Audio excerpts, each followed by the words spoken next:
우리를 위하여 왕이 나셨도다. 우리를 위하여 왕이 나셨도다. 제가 우리를 위하여 외치면 여러분들이 왕이 나셨도다 후창을 해주시기 바랍니다.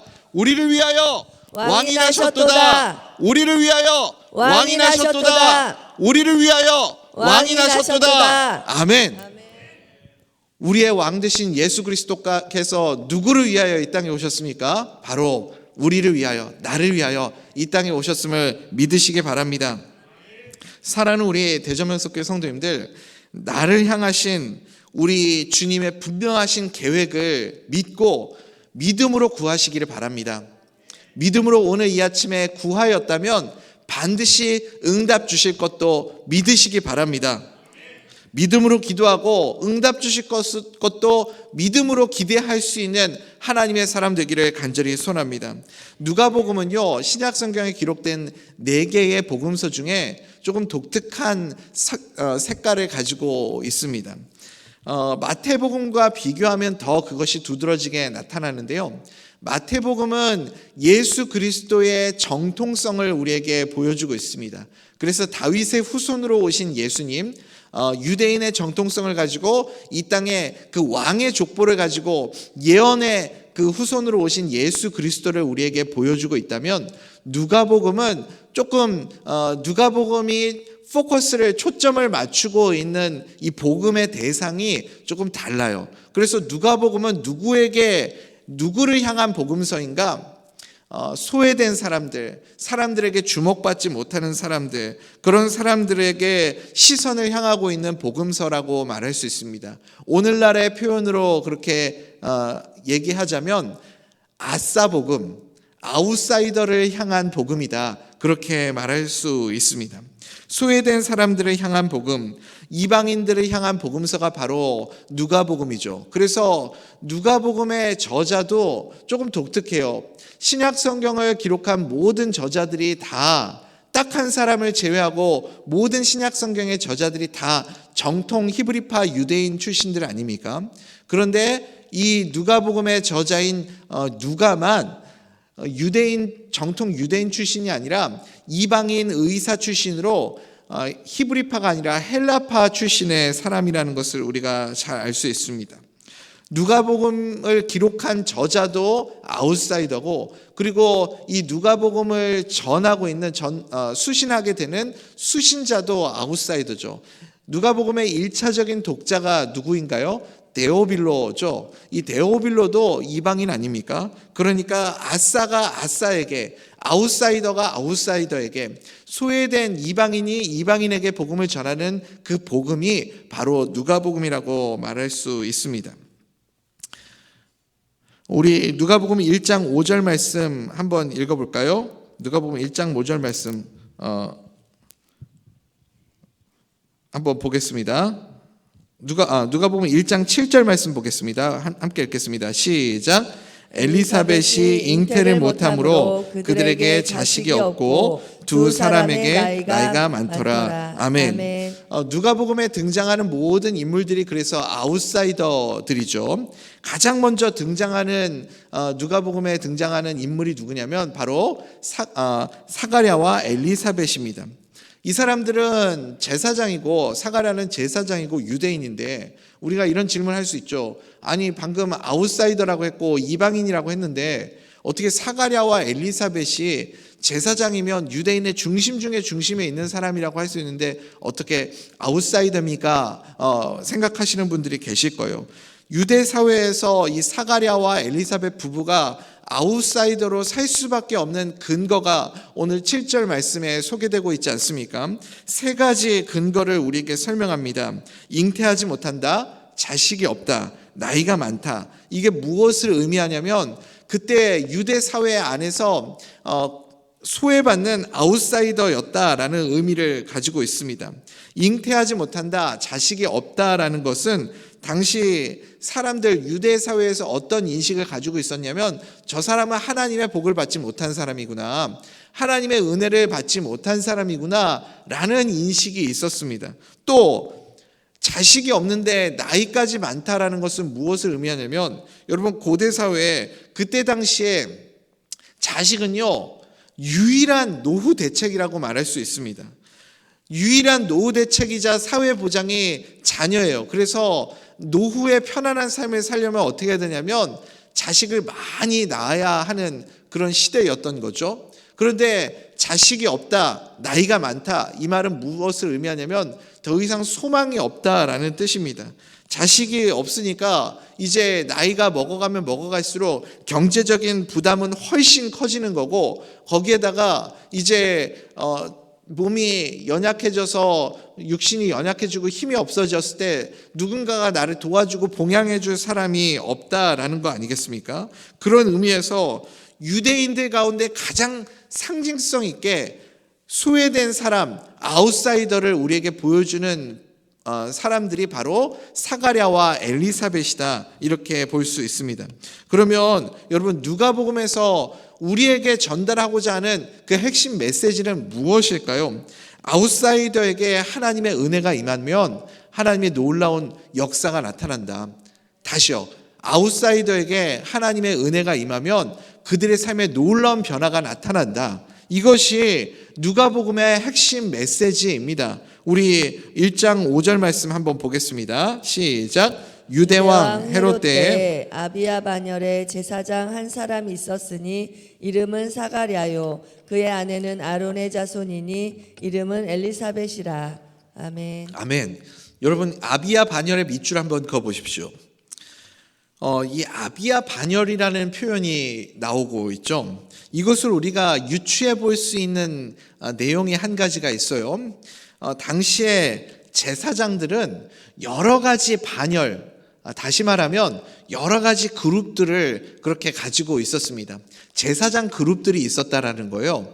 그래서 우리 교회도 이제 오늘 1구역, 3구역, 1교구, 3구요구가 우리 이렇게 찬양을 불렀던 것처럼 마치 교구, 구역처럼 제사장들도 그룹이 있었어요. 그래서 아비야 그룹, 또 무슨 그룹, 이렇게 해가지고 24개의 그룹이 있었다고 합니다. 근데 한 제사장 그룹당 몇 명씩이 이렇게 묶여져 있었냐면 1000명씩이 있었다는 거예요. 한 1000명 정도씩. 그러니까 24개의 그룹이니까 갑자기 아침에 산수를 하니까 좀 머리가 아프시죠? 고개를 끄덕끄덕 하시는 분들이 계시는데 1000개의 그룹이 24개가 있으면 몇 명일까요? 24,000명이죠. 거기까지는 가능하시겠죠? 아멘, 할렐루야. 그래서 24,000명의 제사장 그룹이 있었다라는 거죠. 여기서 조금 더 심화 과정으로 들어가 봅시다. 여러분, 1년이 몇 주죠? 1년이 52주죠. 그런데 이스라엘의 4대 절기 4주를 빼면 48주가 됩니다. 24개의 그룹이 48주 동안 제사장 그룹이 매주 돌아가면서 이 제사를 섬기는 거예요. 그러니까 실제로는 24개 그룹이 48주 동안 이 제사를 집례를 하게 되니까 실제로 한 그룹당, 한 반열당 제사를 집례할 수 있는 시간은 1년에 딱 2주 시간밖에 안 되는 거죠. 이해가 되십니까? 여기까지 확실히 이해되신 거 맞죠? 근데 문제가 있어요. 거기서 더 큰 문제는 뭐냐면 한 그룹당 제사장이 몇 명이라고 그랬죠? 1000명이라고 그랬죠? 근데 2주 동안 그 1000명이 제사를 집례하는데 실제적으로 제사에 필요한 인원은 3명이면 충분합니다. 3명이면 충분하고요. 거기에서 게다가 성소 안에 들어가서 분향을 할 수 있는 사람은 딱 한 사람밖에 없어요. 성소가 우리가 생각하는 것처럼 큰 공간이 아니고 굉장히 비좁은 공간이에요. 5m 곱하기 5m 하니까 아주 좁은 그 공간 안에 딱 한 사람밖에 들어갈 수가 없습니다. 그래서 성소에 들어갈 수 있는 사람은 그 제사장 그룹에서 딱 한 사람. 그러니까요, 한번 생각해 보십시오. 24,000명의 제사장들이 있어요. 그 제사장들이 유일하게 제사를 섬길 수 있는 시간은 1년에 딱 2주밖에 안 됩니다. 그 2주의 시간들 속에서 내가 실제로 제사를 집례할 수 있는 사람은 정말 극소수에 불과하고 그 극소수 중에서도 딱 한 사람만 성소 안에 들어갈 수 있어요. 그러니까 얼마나 특별한 기회입니까? 거의 로또에 당첨되는 수준이라는 거예요. 근데 여러분, 그 수많은 제사장 중에 평생 살면서 제사를 집례해보지 못한 사람들도 있었을까요? 없었을까요? 당연히 있었겠죠. 그만큼 그 제사를 집례해 볼 기회조차 얻지 못할 만큼 이게 쉽지 않은 일이었다는 거죠. 그런데 그 어려운 확률을 뚫고 지금 성소 안에 들어가서 분향할 수 있는 기회를 얻은 사람이 누구였어요? 오늘 말씀 보니까 사가랴였다고요. 별로 감동이 안 되시네요. 엄청난 확률을 뚫고 그 안에 들어가서 지금 성소 안에 들어가서 분향할 수 있는 특권을 얻은 거예요. 그러니까 얼마나 감격이 되겠습니까? 나에게 하나님이 이런 특권을 주시다니, 이런 은혜를 주시다니 라는 감격이 있고, 게다가 여러분 사가랴에게는 마음에 간절한 소원이 있었잖아요. 어떤 소원이 있었어요? 자녀를 낳기 원하는 소원이 있었어요. 그래서 나이는 먹어가고 있지만, 나이가 많아졌지만 하나님이 나에게 자녀를 주시기를 간절히 바라고 기대하는 그 소망이 있었습니다. 하나님이 나에게 이런 특권까지 주셨으니까 여러분 성소 안에 들어가서 분향단 앞에 서서 사가랴가 그 기도 드리지 않았겠습니까? 주님, 나의 간절한 소원 들어주시옵소서. 그래서 사가랴가 그렇게 기도를 드릴 수 있는 특권을 얻었습니다. 하나님께 아이를 달라고 기도를 드렸겠죠. 우리 1장 8절 9절 말씀 한번 봅시다. 어떤 내용인지 제가 설명드린 내용입니다. 우리 한번 읽어보겠습니다. 시작. 마침 사가랴가 그 반열의 차례대로 하나님 앞에서 제사장의 직무를 행할세 제사장의 전례를 따라 제비를 뽑아 주의 성전에 들어가 분향하고. 아멘. 아멘. 그러니까 제비 뽑기를 통해 가지고 그 엄청난 확률을 뚫고 지금 사가랴가 성소 안에 들어가서 성전에 들어가서 분향을 할 수 있는 기회를 얻은 겁니다. 그런데 거기에 이제 분향단 앞에 서서 분향을 하면서 사가랴가 간절한 마음으로 기도를 하고 있는데 무슨 일이 벌어졌습니까? 천사가 나타난 거예요. 천사가 나타나서 가브리엘 천사가 이제 메시지를 전하는 거죠. 응답을 주고 있는 겁니다. 우리 1장 13절 응답 말씀 한번 읽어봅시다. 시작. 천사가 그에게 이르되 사가랴여 무서워하지 말라 너의 간구함이 들린지라 내 아내 엘리사벳이 내게 아들을 낳아주리니 그 이름을 요한이라 하라. 아멘. 아멘. 여러분 이런 그 천사의 응답을 받아보신 적 있으십니까? 기도하고 있는 너무 단언하시면서 말씀하시는데 감사합니다. 응답 주셔서 우리 이렇게 내가 간절한 마음으로 기도를 하고 있는데 천사가 딱 앞에 나타나가지고 네 소원을 하나님이 들으셨다. 응답을 주시겠다. 그런 응답을 들으면 여러분 어떠실 것 같아요? 너무 황홀할 것 같지 않습니까? 얼마나 감격이 되겠습니까? 그 순간에 내가 그 힘든 확률을 뚫고 성전 안에 들어가가지고 분향할 수 있는 이 특권까지 얻었는데 거기서 그 기도하는 시간에 천사가 나타나서 이런 계시를 나에게 주시니 얼마나 감격스럽겠습니까?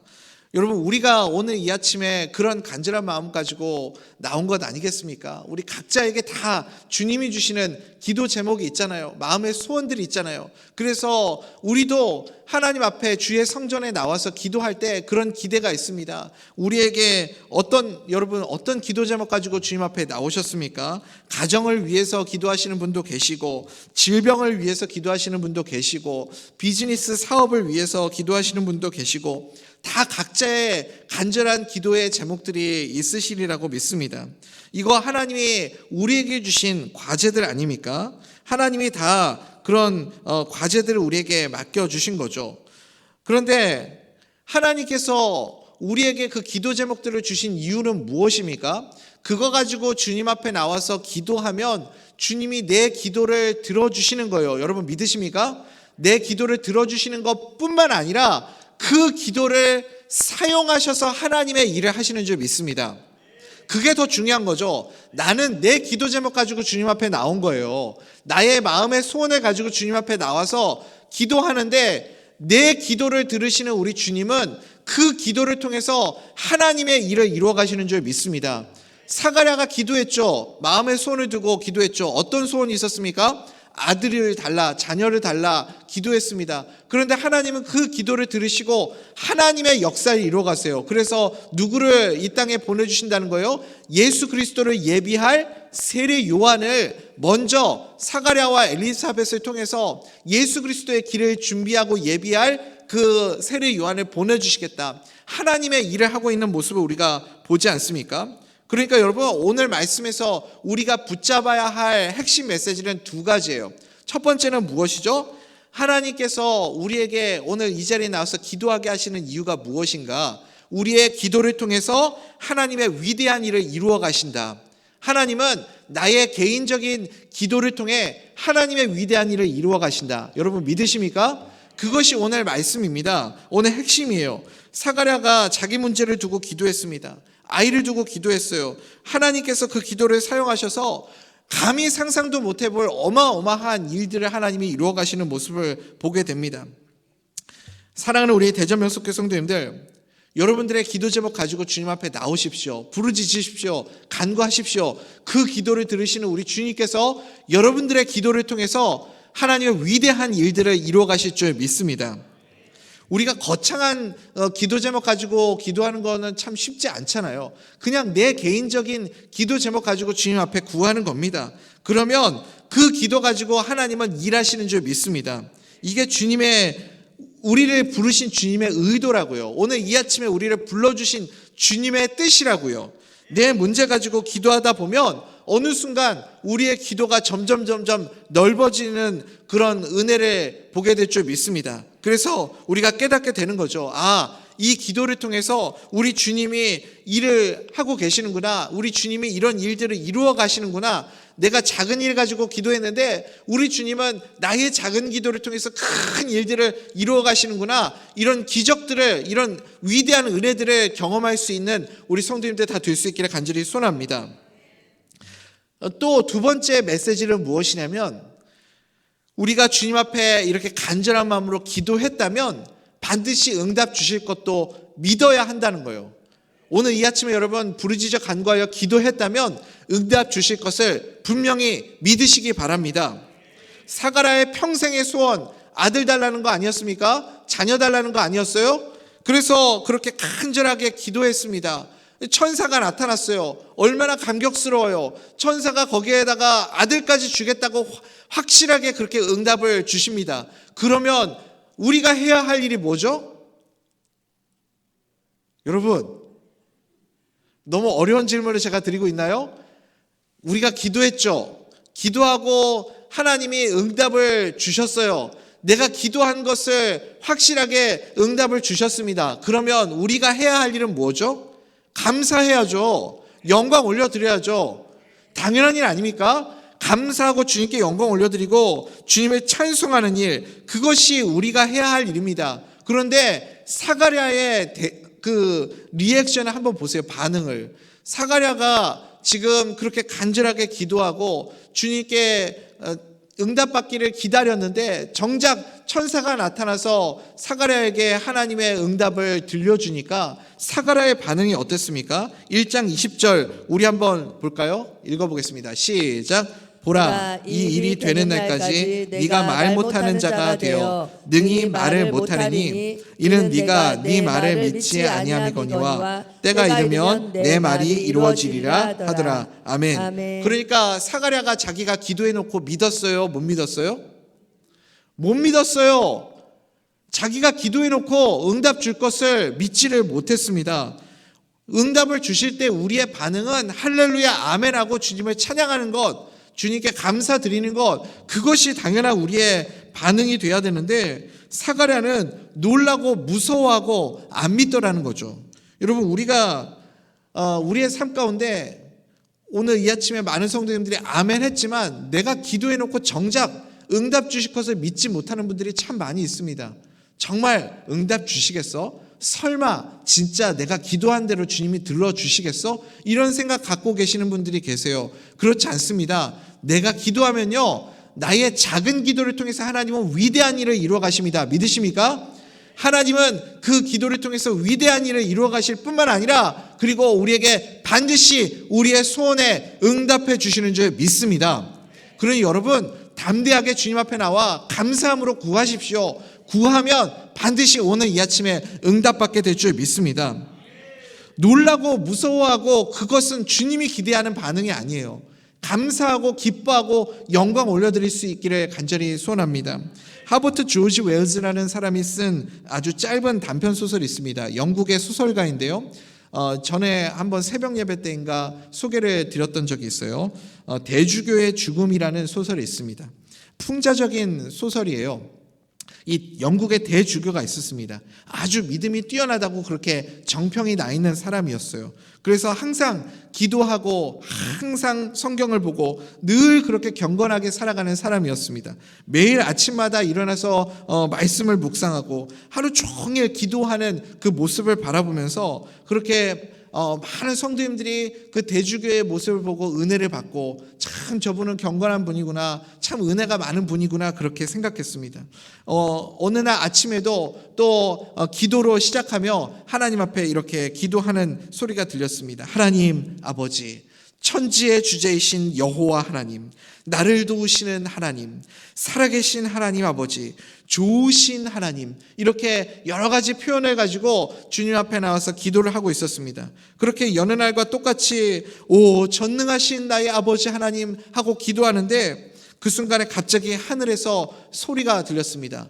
오냐, 무슨 일이냐 하면서 하나님의 음성이 들렸습니다. 그때 대주교가 이 소리를 듣자마자 깜짝 놀라서 심장마비로 죽었다고 합니다. 무슨 얘기인지 여러분 이해가 안 되시는 거죠? 늘 그렇게 대주교가 여러 가지 미사여구를 통해서 기도를 했지만 정작 하나님의 응답 주실 거라고는 기대하지 않았던 거죠. 그래서 주님의 음성이 들릴 때 너무 놀라서 심장마비로 죽었다라는 그런 풍자적인 소설인 겁니다. 우리가 정작 주님 앞에 기도해 놓고 응답 주실 것을 믿지 못하는 분들이 그런 경우들이 많이 있다니까요. 전에 어느 교회에서 이런 일이 있었어요. 이제 작은 상가에서 개척을 해서 교회를 섬기는 성도님들이 있었습니다. 근데 그 상가에 어떤 일이 생겼냐면 바로 아래층에 술집이 들어온 거예요. 그러니까 위층은 교회고 아래층은 술집이고 그게 너무 보기가 안 좋잖아요. 교회에 덕이 안 되지 않습니까? 그래서 교회 성도님들이 그거 가지고 기도를 하기 시작한 거예요. 하나님, 아래층에 우리 이 아름다운 성전이 있는데 아래층에 술집이 웬 말입니까? 저 악한 술집 빨리 사라지게 하시고 사업장이 망하게 해주셔가지고 우리 교회가 더욱 확장되고 이 땅에 죽어가는 어두운 속에 있는 영혼들 살려내는 그 사명 감당하는 교회 되게 하옵소서 하면서 그렇게 성도님들이 매일매일 같이 모여서 간절하게 기도를 드렸던 거예요. 근데 무슨 일이 벌어졌냐면 진짜 망한 거예요. 그래서 그 호프집 사장이 화가 나가지고 소송을 걸었습니다. 소송을 건 명분은 뭐냐면 저 윗집 교회가 망하라고 기도해가지고 우리 집이 망했다는 거예요. 그래가지고 그게 재판까지 간 겁니다. 재판장에 서가지고 증거 자료를 쫙 모아가지고 이 교회가 지금까지 무슨 일을 벌였냐면 모일 때마다 기도회 할 때마다 꼭 우리 이 사업장 망하게 해달라고 기도를 했다고, 내가 이 기도한 거 녹취도 있고 이거 기도 자료들 다 가지고 있다고 하면서 그거를 증거 자료로 제출을 했습니다. 그러니까 교회 성도님이 나와가지고 변론하는 겁니다. 아, 우리가 기도한 거 인정합니다. 근데 재판장님, 우리가 기도했다고 정말 저 집이 망했다는 게 말이 됩니까? 아니, 상식적으로 재판장님 생각해 보십시오. 우리가 기도한 건 맞습니다. 그런데 우리가 기도했다고 정말 저 아래 호프집이 망했다는 건 그건 상식적으로 말이 안 되지 않습니까? 이렇게 주장을 했다는 거예요. 여러분이 보시기에 누가 믿음이 더 좋은 것 같습니까? 누가 더 믿음이 좋은 것 같아요? 교회는 안 다녀도 예수는 안 믿어도 호프집 사장이 더 믿음이 좋아 보이지 않습니까? 제가 보기엔 그래요. 우리는 열심히 기도하는데요, 정작 응답이 오면 이거 주님이 주신 응답이라는 걸 믿지 못하는 거예요. 그러니까 내가 기도해 놓고요, 일이 풀리면 아, 운이 좋았어, 이번에는 어떻게 잘 됐네, 이거 주님이 주신 응답이라는 걸 믿지는 못하는 겁니다. 내가 기도해 놓고선요, 내가 주님 앞에 구해 놓고선 정작 주님이 역사해 주시면 아유, 이번에는 어떻게 진짜 운이 좋았네, 내가 어떻게 잘 해냈네 하면서 하나님이 역사해 주신 것을 믿지를 못하는 겁니다. 여러분, 의심이 문제예요. 맨날 우리는 기도해 놓고 의심하고 두려워하고 염려하고 그렇게 걱정하면서 살아갑니다. 그러니까 주님이 우리에게 은혜를 주셔도 받은 은혜가 유지되지 못하는 겁니다. 의심하면 어떤 일이 벌어져요? 의심의 말들을 하잖아요. 우리 가운데요, 의심하기 시작하면 의심의 말들을 하게 되는 겁니다. 근데 이게 문제는 뭐냐면 내가 의심해서 내가 의심의 말을 하면 나만 은혜가 떨어지는 게 아니라 그 의심의 말을 하는 순간 주변에 있는 모든 사람들에게도 은혜가 떨어져 나가는 겁니다. 그래서 오늘 사가랴에게 하나님이 어떤 일을 하게 하셨어요? 의심하고 믿지 못하니까 사가랴의 입을 그냥 막아버리시잖아요. 왜냐하면 의심의 언어를 아예 말하지 못하게 막아버리신 겁니다. 은혜가 더 이상 쏟아지지 않게 떨어지지 않게 사가랴의 입을 봉해버리지 않습니까? 사실은 이게 사가랴가 벌 받은 게 아니라 복 받은 겁니다. 여러분 이해가 되세요? 사가랴의 입을 하나님이 막으신 건 벌이 아니라 복이에요. 왜요? 사가랴의 입에서 의심의 언어가 나오지 않고 하나님이 그 입을 지켜주신 거죠. 그래서 은혜가 그 가운데 머물러 있을 수 있도록 하나님이 그 입을 막아버리신 겁니다. 사랑하는 우리 대전명석교 성도님들, 우리 마음속에 의심이 찾아올 때요, 차라리 침묵을 지킬 수 있기를 간절히 소원합니다. 내가 그 의심의 언어를 말하는 것보다 침묵을 지키는 게 오히려 나을 수 있습니다. 출애굽한 이스라엘 백성들이 홍해 앞에 서게 되었을 때요, 뒤에서는 저 애굽 군대가 막 그 무서운 기세로 달려오면서 이스라엘을 향해 오고 있고요, 앞에는 홍해 바다가 가로막고 있는 겁니다.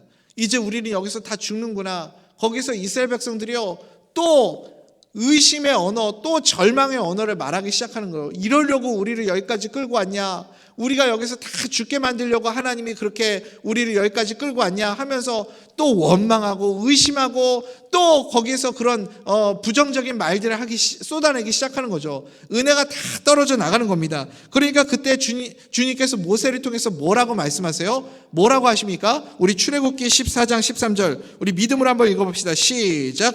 모세가 백성에게 이르되 너희는 두려워하지 말고 가만히 서서 여호와께서 오늘 너희를 위하여 행하시는 구원을 보라. 너희가 오늘 본 애굽 사람을 영원히 다시 보지 아니하리라. 아멘. 그러니까 너희들 의심의 언어, 두려움의 언어, 그런 거 두려워하지 말고 너희들 입 닫고 그냥 가만히 서서 지켜나 봐. 하나님이 하시는 말씀이죠.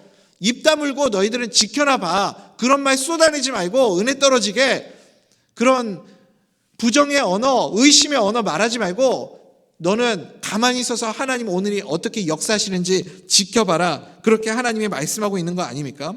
불신의 말들이 쏟아져 나오기 시작하면 아무것도 안 된다는 겁니다. 여러분 꼭 기억하십시오. 내 마음에 의심이 찾아올 때는 차라리 침묵을 지키고 주님께 은혜를 구하시기 바랍니다. 은혜 받고 난 다음에, 그래서 오늘 예배 드리고 은혜 받고 난 다음에 교회 떠나시면서 내 마음속에 아유 목사님이 얘기했지만 그래도 되겠어 그게? 얘기하지 말라고요.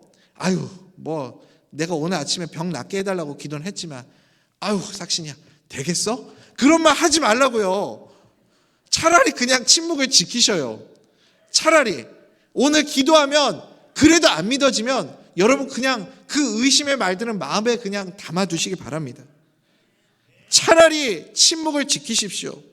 못 믿겠으면 도저히 안 믿어지면 다른 사람들한테 은혜 떨어지게 그 말씀 하지 마시고 그냥 내 마음에 담아두시는 거예요. 그리고 그 기도 제목 가지고 그냥 주님을 바라보시기를 간절히 부탁드립니다. 그러면 하나님의 역사가 시작될 줄 믿습니다. 이스라엘 백성들이 그 여리고성을 돌 때도 마찬가지 아닙니까? 여리고성을 돌 때 하나님이 이스라엘 백성들에게 내리신 명령이 뭐예요? 입 다물고 돌아라 그거 아닙니까? 입 다물고. 왜요? 거기에서 이야기하고 말하게 하면요 이스라엘 백성들이 분명히 거기서 얘기할 거예요. 분명히 떠들지 않겠습니까? 아 이걸 우리가 왜 해야 되는데 이게 뭐 하는 짓이야 이거 지금 이렇게 하는 거 맞아? 하면서 한두 사람이 그런 이야기 하기 시작하면요 그게 정말 독버섯처럼 번져나가는 거예요. 그 의심의 언어가요 다 퍼져나가가지고 전체가 다 어느 순간 수근수근 거리고 이게 될까? 아 이게 뭐 하는 짓이지? 지금 칼 들고 싸워도 모자랄 판에 아 이거 뺑뺑 돈다고 뭐가 되겠어? 그런 의심의 말들이 쏟아져 나오기 시작하면요 은혜가 다 떨어지는 겁니다. 그래서 여러분 믿어지지 않을 때는요 받아들여지지 않을 때는 차라리 그냥 침묵을 지키십시오. 내 입술을 지켜서 하나님의 은혜가 내 마음속에 머물러 있기를 그렇게 구하십시오. 오늘 우리에게 주신 메시지가 두 가지 아닙니까? 하나는 내 기도 제목 가지고 주님 앞에 나와서 기도하면 주님께서 내 작은 기도에까지도 주님께서 응답해 주시고 그래서 하나님의 위대한 일을 이루어 가신다. 이것을 꼭 붙잡으시기 바랍니다. 그리고 내가 기도했으면 반드시 응답 주실 것을 믿으시기 바랍니다. 안 믿어지면 차라리 그냥 의심의 언어 말하지 마시고 마음에 담아두세요. 그러면 주님이 반드시 응답 주실 줄 믿습니다. 사가랴를 통해서 세례 요한이라는 하나님의 위대한 역사를 이루어 가신 것처럼 우리의 삶을 통해 나의 작은 기도를 통해 하나님의 놀라운 일들을 오늘 이 아침에 이루어 가시고 보여주시고 역사하여 주시는 그 은혜를 누리게 될 줄 믿습니다.